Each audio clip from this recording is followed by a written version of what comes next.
दोस्तों शुरू करने से पहले डिस्क्लेमर कि वीडियो सिर्फ और सिर्फ एजुकेशनल पर्पस के लिए है, इन्वेस्टमेंट एडवाइस नहीं है। तो वीडियो को देखकर आप सीख सकते हो और इन्फॉर्मेशन को ले सकते हो। फाइनली दोस्तों मार्केट के अंदर कंसिस्टेंटली तेजी देखने को मिली है पिछले 3 दिन से, यानी 3 ट्रेडिंग सेशन से कंटिन्यूसली अपन देख पा रहे हैं कि मार्केट ने अच्छा परफॉर्म किया है।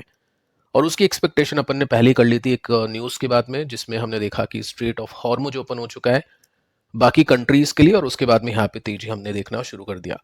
अब चेक करते हैं कि निफ्टी में ब्रेकआउट है, रिवर्सल है या फिर क्या है।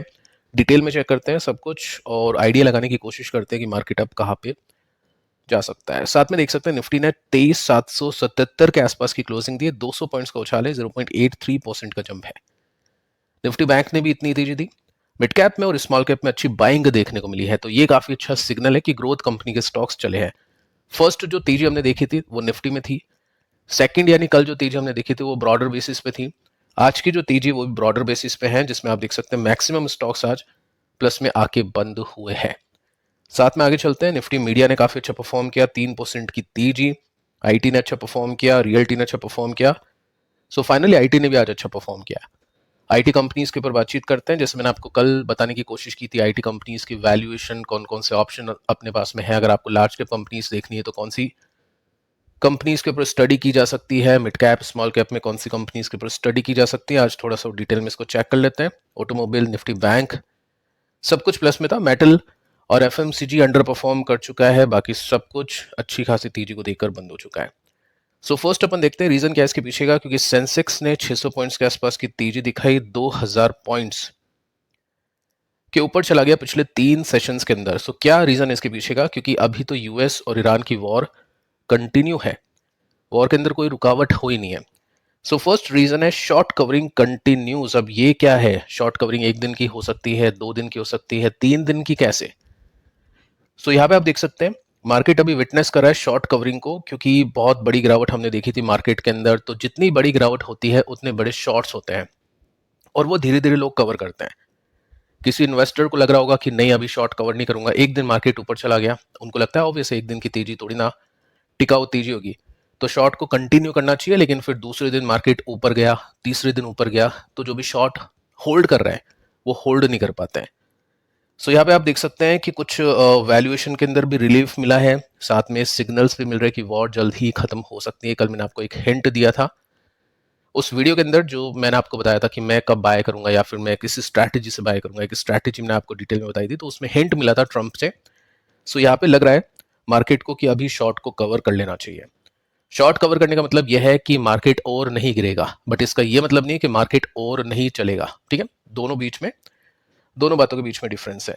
साथ में आप देख सकते हैं जो ब्लू चिप कंपनीज है, अच्छी फंडामेंटली कंपनीज है, उनके ऊपर फोकस कर रहे हैं क्योंकि लोअर प्राइसेस पे अवेलेबल है। आप देख सकते हैं टीसीएस की वैल्यूएशन कहाँ पे आ चुकी है।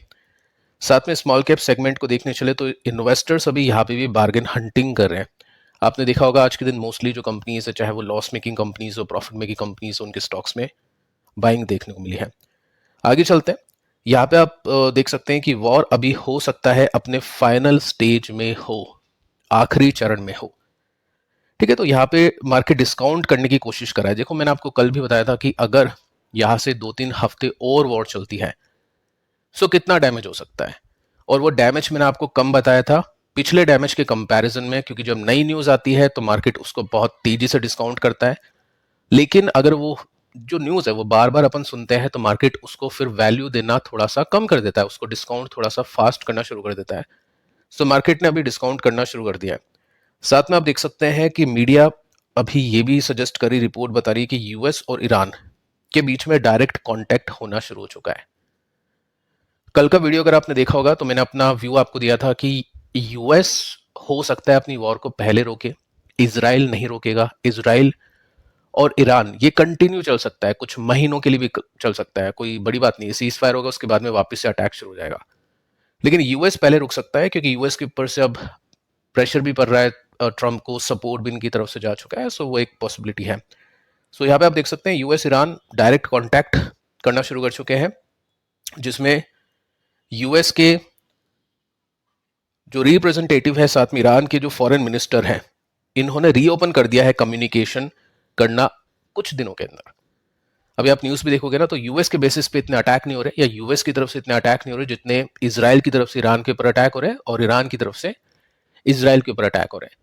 सो ये एक हिंट मिल रहा है अपने को कि यूएस जल्द ही वॉर को खत्म कर सकता है। साथ में आगे चलते हैं, यहाँ पे आप देख सकते हैं ट्रंप ने कहा भी था कि कुछ हफ्तों की बात है या उससे भी पहले की बात है, मैं वॉर खत्म कर दूंगा।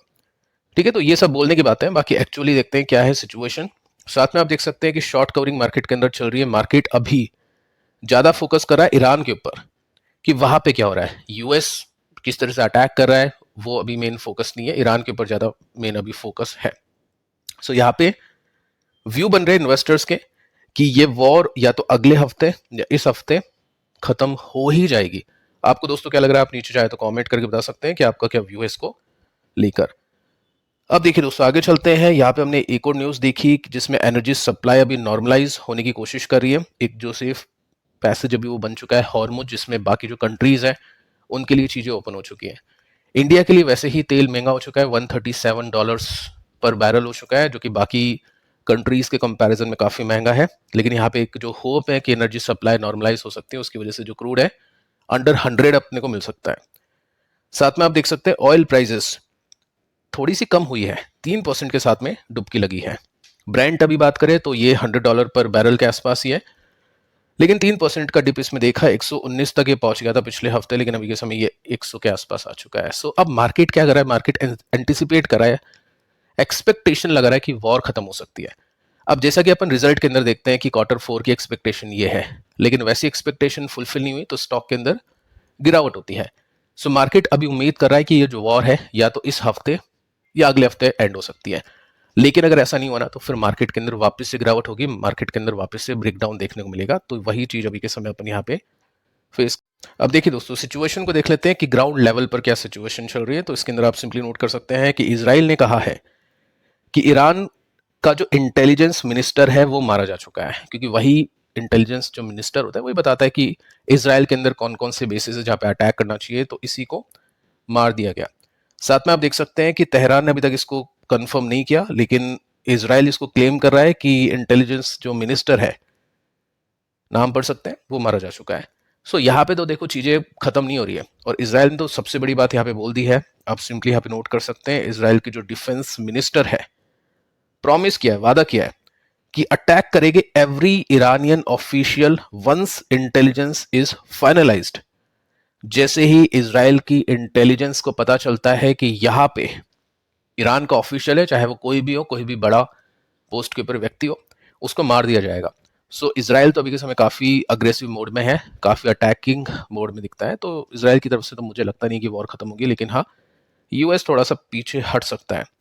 साथ में आप देख सकते हैं यहाँ पे मेंशन कर रखा है कि ईरान के जो फॉरेन मिनिस्टर है उसने भी कहा है कि no to ceasefire. So Iran भी नहीं रुकेगा।